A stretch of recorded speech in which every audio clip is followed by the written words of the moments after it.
तो बताइए आपके अकॉर्डिंग जो है ना, आपको कुछ डाउट है मतलब आया कि पैसे को कैसे सॉल्व करें, जो मैंने बताया कि मतलब पहले क्या किया जाए, पहले क्वेश्चन पढ़ा जाए कि पहले ऑप्शन पढ़ा जाए, पैसे को क्या किया जाए, कुछ बताइए फिर मैं उसके आगे स्टार्ट करूँ। तो फिर आपने बताया था पहले वाली वीडियो में देखा था कि सब पहले ऑप्शन पढ़ते हैं। हम्म।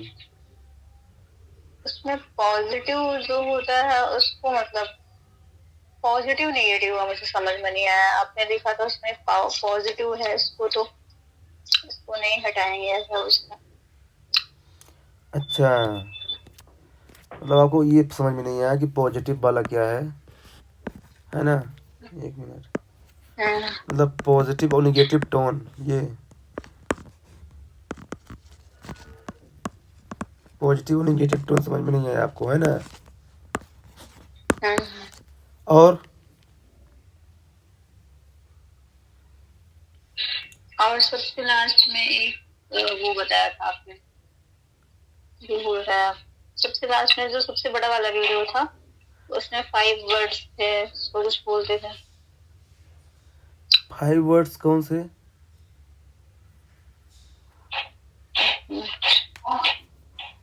ओ, मतलब जिसमें मतलब हम चेक करते हैं आंसर हाँ। कि हम ये आंसर क्यों लगा रहे हैं, ये चेक करता। अच्छा, ये वाला क्या, ऑक्टेव, OCTAV, हाँ ये? हम्म। अच्छा, ये समझ में नहीं आया। और और हो यार। अच्छा अच्छा, तो आपके अकॉर्डिंग जो है ना, सबसे पहले क्या करना चाहिए पैसेज में, पैसेज पढ़ना चाहिए कि पहले ऑप्शन पढ़ना चाहिए, आपको क्या लगता है? पहले ऑप्शन। पहले ऑप्शन पढ़ना चाहिए। अच्छा, आपने जो ये आपने जो हाँ। आपने ये जो वाला प्रीलिम्स दिए थे यूपीएससी का, तो इसमें आप क्या किए थे? यही पहले ऑप्शन पढ़ लेती थी मैं, हाँ। और जो एक्सट्रीम मुझे लगते थे या फिर लगता था गलत हो सकता है उसको मैं मतलब मार्क कर देती थी। फिर मैं पैसेज पढ़ती जाती थी, उसको उसका जो मतलब निकलता था पैसेज का उसको शॉर्ट में साइड में लिख देती थी, बस मुझे दोबारा ना पढ़ना पड़े। अच्छा, ये मैंने आपको बताया था, है ना क्या, हम्म। पिछली बार। हम्म। हाँ। नहीं, सही पर है। आपने इस वीडियो में बताया है हाँ कि जहाँ पर आपका व्यू और राइटर जो व्यू अलग हो वहां पे मार्क कर लेना, तो सर्कल कर लेना। हाँ, ये भी सही है। जानते क्या है, देखिए, पैसेज के आज मैं आपको कुछ एग्जाम्पल भी दिखाऊंगा पैसेज में। देखिए, पैसेज क्या है ना, दो टाइप का पूछता है। पैसेज जो है ना, एक पैसेज होता है बड़ा, बहुत बड़ा पूछ देता है, लॉन्ग, पूरा एक पेज फुल पैसेज। और एक पूछता है शॉर्ट। तो जो शॉर्ट पैसेज होता है ना, उसको जो है ना लिखने की जरूरत नहीं है, जैसे कि आप शॉर्ट में जो लिखते हैं ना, वो लिखने की जरूरत नहीं है। लेकिन जो लॉन्ग पैसेज होता है ना, या तो आप उसको शॉर्ट में लिखते जाए कि हाँ इस पैसेज में इसका मेन पर्पज ये, जैसे 3-4 लाइन को क्लब कर लीजिए, 1 2 3 4 लाइन, और उसको क्लिप करके लिख दीजिए कि अच्छा इस पैराग्राफ में, इस, जैसे मान लीजिए कि लिखा है पॉल्यूशन के बारे में, ठीक ना। तो जब पैसेज मान लीजिए एक पेज का पूरा लिखा हुआ है, मान लीजिए पैसेज पॉल्यूशन के बारे में, तो उसने सबसे पहले लिखा है कि पॉल्यूशन के रीजन क्या है। तो आप उसके बगल में लिख दीजिए कि इसमें जो है ना रीजन की बात कर रहा है। फिर मान लीजिए अगले पैसेज में अगले पैराग्राफ में लिखा है उसी पैसेज में कि जो है कि इसके एग्जाम्पल्स कहाँ है पोल्यूशन के, तो आप लिख दीजिए कि यहाँ पे एग्जाम्पल दिया है। फिर लिख दीजिए कि इसका सोल्यूशन क्या है, मतलब कि नेक्स्ट वाले मतलब पैराग्राफ में लिखा है सोल्यूशन। तो लिख दीजिए इसमें सोल्यूशन की बात। इससे क्या फायदा होगा ना कि जब आप ऑप्शन को पढ़ के आंसर देंगे ना, तो आपको पता चलेगा कि अच्छा ये रीजन पूछ रहा है, रीजन वाला ये चीज है। क्योंकि जानते क्या सबसे बड़ी मतलब यहाँ पे मैच करना है ना। हाँ, सबसे बड़ी प्रॉब्लम जानते क्या आती है इसी सेट में? टाइम प्रॉब्लम, मतलब टाइम मैनेजमेंट। क्योंकि क्या है कि पिछली बार तो मान लीजिए कि क्या है ना कि सी सेट इजी आ गया था, लेकिन 2023 का पेपर देखेंगे ना आप सी सेट का, तो ओ भाई, तो आप ये समझ लीजिए कि 2023 से भी खतरनाक क्वेश्चन पूछा जा सकता है यूपीएससी के द्वारा। क्योंकि यूपीएससी जो है ना बहुत मैजिकल है, कुछ भी कर सकता है। दो अभी जो अटेम्प्ट देंगे आप 2025 में, तो ऐसा मान के चलिए कि जो है ना कि दो जो है ना 2025 का जो है ना उससे भी 2023 से भी कठिन पेपर होगा। तो हाँ, क्योंकि बहुत लोग क्या है सुसाइड में फेल हो जाते हैं, लोग पेपर, लोग जो है ना इग्नोर करते हैं ना सुसाइड को, इसलिए। तो आप ये तरीका फॉलो कर सकते हैं। दूसरी चीज जो मैंने बताया था वहाँ पे कि जैसे मान लीजिए कि अगर मान लीजिए कि आप मान लीजिए कि दिया है इसमें, मान लीजिए इशू दिया है, मान लीजिए ग्लोबल वार्मिंग के बारे में, मान लीजिए आ गया, मान लीजिए कोई है ना, कोई मतलब आ गया मतलब में पैसे से। अब ग्लोबल वार्मिंग के बारे में थोड़ा बहुत आप भी जानते हैं। तो अब देखिए, अब जब पैसे पढ़े ना, तो देखिए, आप देखिए कि जो है ना मेरा जो व्यू है और जो राइटर का व्यू है कहाँ तक सेम जा रहा है। जहाँ तक सेम जा रहा है ना उसको पढ़ते जाइए। क्योंकि देखिए, जहाँ तक सेम जा रहा है, जब आप ऑप्शन का आंसर लगाएंगे ना, वो अपने अपने नॉलेज के बेस पे लगाएंगे, तो अभी कोई दिक्कत नहीं होगी। जहाँ पे उसका डिफरेंट व्यू आपके आपके व्यू से डिफरेंट हो जाए, वहाँ पे उसको तुरंत मार्क करके अच्छा ये थोड़ा सा अलग चीज़ बता रहा है ये, ताकि ताकि जब क्वेश्चन ऐसा पूछता है कि जहाँ पे कुछ अलग हो, तो आपको तुरंत जो है ना मैच करे। नहीं तो क्या है, आपको तो 3 बार पैसेज पढ़ना पड़ेगा, टाइम नहीं बचेगा। तो ये आपको टाइम बता रहा हूँ कि कैसे आपको टाइम को बचाना है एक्चुअली, ये मैं बता रहा था। जहाँ पे आपका व्यूज बिल्कुल अलग हो जाए, तो वहाँ पे जो है ना थोड़ा उसको मार्क कीजिए, और फिर जो है ना देखिए कि है ना क्वेश्चन जो ऑप्शन दिया है वो किस बेस पे दिया गया है। एक ये चीज़ है। और दूसरी चीज़ है कि जैसे आपको ये भी समझना पड़ेगा, जैसे मैंने बताया है वीडियो में, मैंने बताया है कि देखो एक जैसे मान लो कि जो क्वेश्चन पूछता है ना, तो उसमें लिख देता है कि अकॉर्डिंग टू आथर, या फिर अकॉर्डिंग टू पैसेज है। इसमें देता है कि पैसेज के अनुसार आंसर दीजिए, कि जो है ना कि आथर के अनुसार, लेखक के अनुसार। तो बताइए इसमें क्या दोनों में क्या डिफरेंस है? आपने उसमें एग्जाम्पल बताया था कि जैसे कि पैसेज बताता है कोई चीज, जैसे पॉवर्टी के बारे में आपने बताया था कि 40% है IMF की रिपोर्ट, ऐसा कुछ था। और ऑथर बोल रहे हैं कि मतलब ऑथर को ऐसा लगता है कि डाटा छुपाया जा रहा है और पॉवर्टी 40% से ज्यादा है। हाँ। तो अगर अकॉर्डिंग टू पैसेज पूछता है तो IMF वाला बताना है 40%। और अकॉर्डिंग टू अगर आथर पूछता है ऑथर कि के ऑथर हिसाब का से क्या ओपिनियन है। हाँ, तो फिर आपको ये बताना है जो आर्थर बोला है। मतलब कि देखिए, अकॉर्डिंग टू पैसेज मतलब अकॉर्डिंग टू अगर रिपोर्ट देना है, रिपोर्ट है कि इस रिपोर्ट के अकॉर्डिंग इतनी पॉवर्टी है। लेकिन अगर ये बताना है कि अकॉर्डिंग टू आथर, तो फिर उसके अकॉर्डिंग जो है ना आपको दूसरी चीज़ बताना पड़ेगा। ये है थोड़ा सा आप कहना, इन चीज़ों को ध्यान रखना है। क्योंकि देखिए, कल आपका पैसेज का है, आपको जो है ना 1 घंटे में 40 पैसेज पढ़ना पड़ेगा। 40 पैसेज है, और एक पैसेज में केवल एक आंसर दिया, एक क्वेश्चन बनाया है, 40 क्वेश्चन। तो आपको टाइम की बहुत कमी पड़ेगी कल। तो ये टेक्निक आपको काम आएगा। आप जो है ना तुरंत जो है ना ऑप्शन पढ़ के तुरंत क्लिक कीजिए कि यहाँ पे किसकी बात कर रहा है। अगर आपको मैच करा, आपको तुरंत लगाना पड़ेगा। तो ऐसा है, तो ये बता रहा हूँ आपको। अच्छा, कंटेंट और कॉन्टेक्स्ट इसको कैसे यूज करेंगे? कंटेंट ये होता है जो लिखा गया है उसमें, जो मतलब उसमें जो मतलब उसमें लिखा है ना। जैसे मान लीजिए कि मैंने उसमें बताया भी है, और कंटेक्स्ट है ना, किस संदर्भ में बात कर रहा है वो। जैसे मान लीजिए कि वो बात कर रहा है कि जो है ना, जो है कि जो है, जैसे मैं आपको एग्जांपल देता हूँ। जैसे वो बात कर रहा है कि जो है ना कि आज मतलब जैसे वो पैसेज में लिख रहा है कि आज मॉर्निंग से जो है ना लोग जो है ना इकट्ठा हुए हैं, और जो है ना प्राइम मिनिस्टर जो है ना वो जो है ना झंडा फहराएंगे, और जो है ना लोग जो है ना परेड सुनेंगे, गाएंगे। तो मतलब देखिए, ये कंटेंट हो गया। अब कंटेक्स्ट क्या है? गणतंत्र दिवस, है ना। तो कंटेक्स्ट का मतलब ये होता है कि वो किस, उसका बैकग्राउंड क्या है, जो कह रहा है ना उसका बैकग्राउंड क्या है। बैकग्राउंड क्या है कि गणतंत्र दिवस आज है, तो उसके कंटेक्स्ट में राइटर बोल रहा है।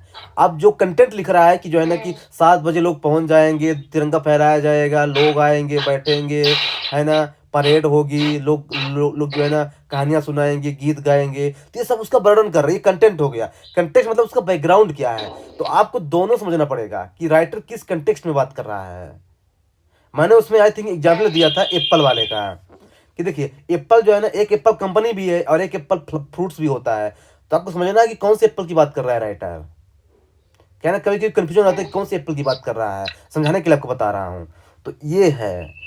तो जब तक आप ये नहीं समझेंगे ना, तो क्या मैं आपको बता रहा हूँ कि जैसे अब मेरा कल एक टेस्ट हुआ था, तो मैं जैसे 27 करता हूँ ना, मेरे जो है 23-24 पैसे सही सही हो जाते हैं, और वो भी बहुत कम टाइम में, आधे घंटे के अंदर, मतलब कि मतलब 40 मिनट के अंदर जो है ना, मैं 27 पैसे कर देता हूँ, मतलब। हाँ, तो पहले आप वही वाली टेक्निक, पहले ऑप्शन भरते हैं ऑप्शन पढ़ता हूँ, जहाँ पे डाउट होता है तुरंत उसको मार्क करता हूँ, फिर एक बार ऐसे जल्दी पैसेज पढ़ के देखता हूँ कि पैसेज के क्या कंटेक्स्ट है, एक्सट्रीम को हटा दो, फिर जो है तुरंत आंसर देता हूँ।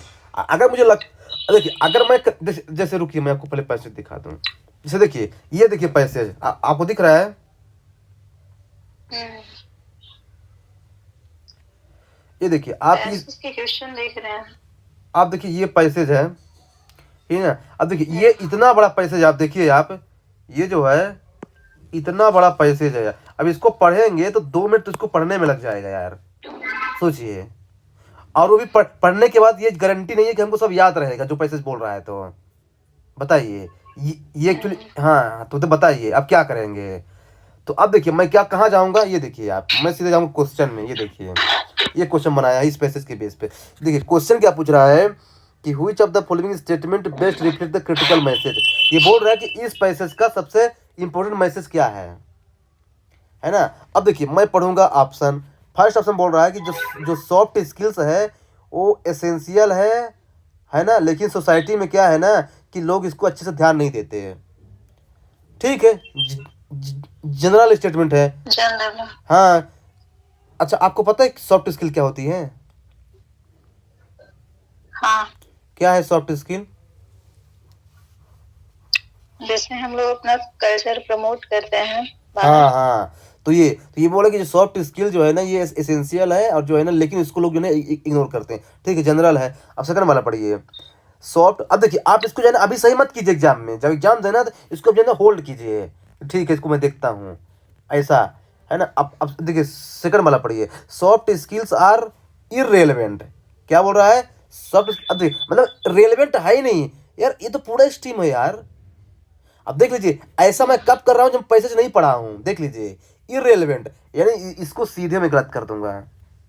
ये देखिए, जानते क्या, जो राइटर होता है ना वो इसी सोसाइटी इसी सोसाइटी का ही है। तो जो लिखेगा ना वैसे नहीं कि बात गलत लिखेगा, वो बात सही ही लिखेगा यार। ऐसे कोई राइटर कैसे बोल सकता है कि जो है सॉफ्ट स्किल इररेलेवेंट है? सोचिए। तो अब मान लीजिए कि पैसे पढ़ने की जरूरत नहीं है, तो 2 वाले को हटा दीजिए। अब देखिए, अब ऑप्शन देखिए, 2 को हटा देते हैं तो मेरे पास ऑप्शन देखिए, बी नंबर कट गया और सी नंबर भी कट गया। देख लीजिए, अब हमारे पास देखिए ऑप्शन ए और डी है, और ए और डी में कॉमन क्या है? 3 नंबर, यानी 3 नंबर तो एब्सोल्युटली पढ़ने की जरूरत नहीं है। आप देख लीजिए, ऐसा को टाइम बचाना है, ये 3 नंबर तो राइट ही हो गया। अब पढ़ते हैं 4 नंबर, क्योंकि 4 नंबर जो है ना डी नंबर में है। तो देखिए, the cultivation of soft skill can only be, ये देखिए ये बोल रहा है कि सॉफ्ट स्किल को केवल हम तभी जो है ना डेवलप कर सकते हैं जब हम जो है ना प्रॉपर से ट्रेनिंग लेंगे। ऐसा ऐसा जरूरी है यार? सॉफ्ट स्किल जो है ना अपना कल्चरल होता है, बिना बिना ट्रेनिंग के भी उसको हम लोग डेवलप कर सकते हैं। तो ये बोला कि केवल तभी डेवलप कर सकते हैं, ओनली एक्सट्रीम है। 4 को सीधे हटा दीजिए, हटा दिए, केवल आपका ऑप्शन ऑप्शन एक आ गया। अब बताइए, क्या आपको पैसेज पढ़ने की जरूरत पड़ी? नहीं पड़ी। तो ऐसे, अब देखिए, अब आप क्या करते, इस पूरा पैसेज को पढ़ते, फिर इसके ऑप्शन को देखते, फिर पैसेज को पढ़ते कि आशा कहाँ कहाँ ये मैच कर रहा है। ऐसे में क्या है ना कि भाई 10 मिनट लग जाएगा, पैसे नहीं सॉल्व हो जाएंगे। आपको ये समस्या कर देखना, आपको ये चीज़ कल समझ में आएगी, जब आप कल टेस्ट देंगे ना, तब आपको कल ये चीज़ समझ में आएगी कि हाँ कितना इंपॉर्टेंट है ये। अब देखिए इसका, देखिए दूसरा क्वेश्चन आप देखिए, देखिए। अच्छा, इसमें मेन चीज ये समझना है कि जो एग्जामिनर है वो कुछ ऐसे स्टेटमेंट दे देगा जो एक्सट्रीम होंगे, जबकि जो राइटर हैं तो मतलब डेफिनेटली लिखने वाले तो थोड़ी बहुत मतलब एक्सपीरियंस्ड होंगे। अरे मैं वो बताऊं, ऐसी बातें लिखेंगे नहीं। देखिए जो एग्जामिनर होता है ना, जो पेपर सेट करता है ना, वो यूपीएससी के मेंबर होते हैं, राइट, है ना। ये खुद रिटायर्ड आईएएस होते हैं मोस्टली, राइट।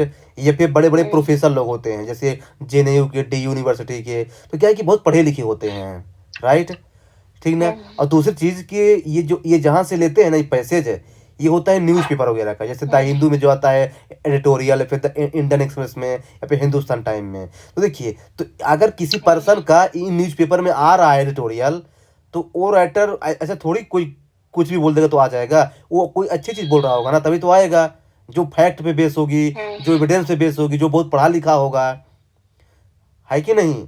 तो देखिए, आपको ऐसा सोचना है कि जो राइटर बोलेगा ना, वो सही ही बोलता होगा, कहीं ना कहीं उसके उसके उस, उस, उसका पर्पज ही सही सही होगा। हाँ, जहाँ पे वो उसका थोड़ा ओपिनियन डिफरेंट है, आप देखिए कि वो किस बेस पे ऐसा बोल रहा है, पैसे पॉजिटिव है कि नेगेटिव। तो आपको हमेशा ये सोचना है कि जब तक आपको कुछ गड़बड़ ना लगे ना, तो आप उसको सही मानिए। देखिए देखिए, अब मुझे लग रहा था भाई कि इररिलेवेंट तो कभी हो नहीं सकता यार, वो कभी बोल ही नहीं सकता इररिलेवेंट भाई राइटर।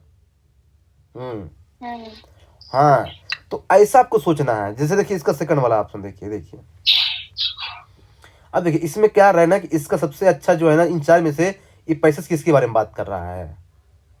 अब बताइए, चार ऑप्शन दिया है। फर्स्ट वाला देखिए, फिर दिया है सॉफ्ट स्किल्स आर इररिलेवेंट, देखिए दिया है ना, फिर इसको गलत के देखिए। सेकंड वाला पढ़िए, the decline in soft skill is solely, ये बोल रहा है कि सॉफ्ट स्किल में जो कमी आ रही है ना, वो केवल ट्रेनिंग की कमी की वजह से है। केवल, सोलली लिखा है, तो ये भी गलत हो जाएगा, केवल लिखा है। थर्ड वाला बोल रहा है soft skills are only required in public है, ऐसा थोड़ी है केवल उस पब्लिक में जरूरी है। ये भी बचा क्या है, डी ऑप्शन। देख लीजिए, ये बिल्कुल जनरल स्टेटमेंट है कि educating future generation to protege kindness and decency is essential for fostering better interpersonal interactions and addressing the neglect of the soft skills. हाँ, देख रहे हैं ना। अब इसको पूरा पैसेज को पढ़ते आप, फिर इसका आंसर देते, देखना सीधे आप 2 मिनट के अंदर पूरा आंसर हिला सकते हैं। हाँ, अरे मान लीजिए कहीं आपको डाउट आ जाता है कि अच्छा ये 2 ऑप्शन में जो डाउट हो रहा है, तब पैसेज को पढ़िए, ये मैं बता रहा चाहता एक्चुअली। अच्छा, ऑप्शन भी पूरा नहीं पढ़ना, जैसे ही मतलब कुछ एक्सट्रीम आ गया या फिर कुछ गलत आया तो वहां से छोड़ देना गलत। नहीं नहीं नहीं, आप ऑप्शन पढ़ सकते, मैं आपको समझाने के लिए बता रहा हूँ, ऑप्शन पूरा पढ़ सकते हैं, ऐसे कोई दिक्कत नहीं है, ऑप्शन पूरा पढ़ सकते हैं। कभी कभी एक्सट्रीम बट भी सही हो सकते हैं, लेकिन उस केस में क्या है ना कि आपको ऑलरेडी डाउट हो जाएगा कि हाँ इसमें एक्सट्रीम बट सही लग रहा है। जैसे कभी कभी जो है ना, जैसे ओनली वाला भी सही हो सकता है, लेकिन वो डिपेंड करता है कि कौन से केस में, ऐसा रेयर होता है एक्चुअली। तो उस कंडीशन में आपको पैसेज पढ़ना पड़ेगा जहाँ पे डाउट हो तो ऑप्शन में कि अच्छा इसका ए भी हो सकता है, ओ भी हो सकता है, ये है ना। तो मतलब यही, इसमें क्या ज्यादा डिफरेंस है। अच्छा ये बताइए, इसमें इसमें 3 वर्ड होते हैं, अजम्पशन, कंक्लूजन और इन्फेरेंस, और एक और होता है मैसेज। इन चारों में बताइए, कुछ बेसिक डिफरेंस पता है, बताइए। 3 का पता है, मैसेज न्यू है मेरे लिए। हाँ तो नहीं अजम्पशन, है मतलब अजम्पशन 3 का बता, पता हाँ तो अजम्पशन बताइए क्या होता है अजम्पशन, सिंपल लैंग्वेज में। assumption मतलब पूर्व धारणा, जो हम सोच लेते हैं हाँ, कोई एग्जांपल देके बिना किसी बताइए, फैक्ट के बेस पे। कोई एग्जांपल देके बताइए। एग्जाम्पल वही वाला है जो आपने स्टोरी बताई थी। हाँ हाँ, कोई भी दीजिए।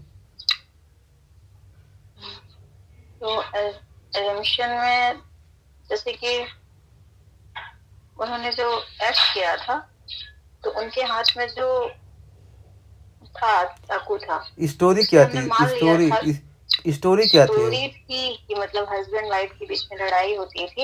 हाँ, फिर एक दिन देखा गया कि नहीं है, और उनके हाथ में, जो हस्बैंड थे उनके हाथ में एक चाकू था, उसमें ब्लड लगा हुआ था। हाँ, तो वो देख के सोच लिया गया कि मतलब उन्होंने, मतलब ऐसा हम मान लिए कि उन्होंने मतलब मर्डर किया है उनका। लेकिन अगर हम इसको थोड़ी सी क्लियर करने के लिए कोई फैक्ट डालते हैं, जाके देखते हैं, या फिर बहुत देर हो गया वो उनकी वाइफ नहीं दिखती है, तो मतलब कुछ फैक्ट ऐसे आ जाते हैं कि ये जो हमने माना था assumption, वो सही प्रूफ होने लगे, तो उसको इन्फेरेंस बोलते हैं। कंफ्यूजन अगर प्रूफ हो जाए कि हाँ उन्होंने मर्डर किया है, ऐसा। मतलब कि कंक्लूजन सबसे लास्ट में होता है कि हमने मतलब कि अच्छे से प्रूव कर लिया है कि मर्डर किया है कि नहीं किया है। हाँ, और इन हाँ और इन हाँ और इन्फेरेंस मतलब ये होता है कि जो हमने माना है, जो मैंने प्रूफ धारणा माना है, उसमें कुछ हमको दिखने लगे। जैसे मतलब कि हमने देखा कि चाकू तो लगा है, फिर हमने जो है ना देखा कि आंटी है कि नहीं है, 2-3 दिन आवाज़ नहीं आई आंटी की, आंटी बिल्कुल गायब है बिल्कुल माहौल शांत है। तो मुझे लगा कि भाई यहाँ कुछ है गड़बड़, मतलब कि इंफेरेंस लग गया अब। अजम्पशन मतलब ये होता है कि हमने चाकू देखा और ब्लड देखा, तुरंत सोच लिया कि अच्छा लगता है कि आंटी जो है ना का मर्डर हो गया है। तो मतलब ऐसा जो है ना, हम तुरंत जो सोच लिए ना, बिना फैक्ट के, बिना प्रूफ के, होता है जम्पशन। फिर उसके हम थोड़ा सा हम सोचें, फैक्ट वगैरह डालें, वो होता है इन्फेरेंस। लास्ट में जो निकलता है ना, सब करने के बाद उसे होते हैं कंक्लूजन। तो कंक्लूजन हमेशा लास्ट में जो है ना, बहुत जो है ना वो होता है, मतलब वो होता है, वेरीफाइड होता है कंक्लूजन, दाने के का वेरीफाइड। फिर बताइए मैसेज क्या है फिर? मैसेज मतलब जो हमें सीखने के लिए मिला था इससे। अच्छा, मैं मैसेज क्या बोल रहे हैं, फिर बोलिए। मतलब हमें जो सीखने के लिए मिला पैसेज से, जैसे हमने पैसेज पढ़ा तो 10 मिनट में मतलब आऊँगा। जो कॉन्सेप्ट हमें समझ में आया, ऐसा कुछ। मैं रुकिए, थोड़ा आवाज़ नहीं आ रही। हाँ, फिर से बोलिए, क्या बोल रहे हैं आप? जो हमने पैसेज पढ़ा उससे जो हमें सीखने के लिए मिला उसको मैसेज बोलेंगे। हाँ, गुड। मतलब जो लर्निंग होती है, मतलब जैसे मान लीजिए कि कोई पैसेज बोल रहा है कि जो है ना कि पोल्यूशन बहुत ज़्यादा है दिल्ली में, अगर पोल्यूशन बढ़ता रहा तो जो है ना लोगों को बहुत ज़्यादा प्रॉब्लम होगी, हेल्थ का इशू होगा, वो इशू होगा, इन्वायरमेंटल इशू होगा। इसलिए क्या है ना कि हमको इस चीज़ को ध्यान रखना चाहिए, है ना, अपने आसपास की चीज़ों को जो है ना ध्यान, थोड़ा सा क्लीन रखें, पोल्यूशन कम करें। तो अब देखिए, अब पूछ देखिए इसका मैसेज क्या है, तो मैसेज क्या है, इसका मैसेज ये होगा ना कि हमें पोल्यूशन कम करना चाहिए। तो मतलब उसको पैसेज का पूरा जो है ना, जो समरी निकल रहा है ना, कि राइटर हमें संदेश क्या देना चाहता है, संदेश इसको बोलते हैं, मैसेज, वो होता है मैसेज। तो ये भी पूछता है एग्जामिनर। हम्म।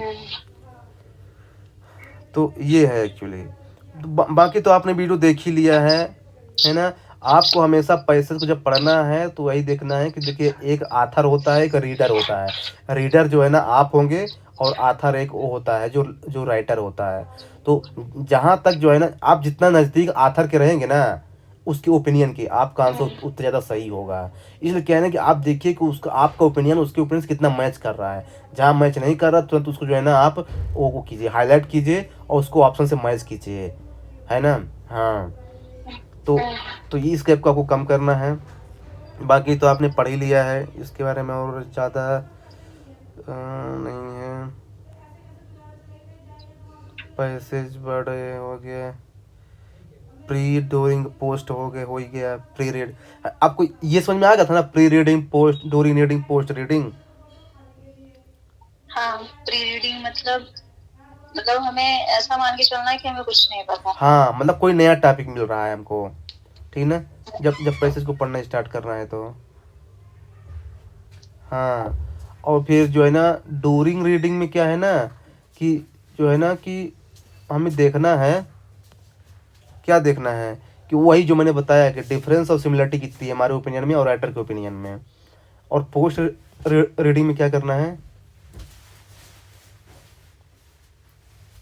हेलो,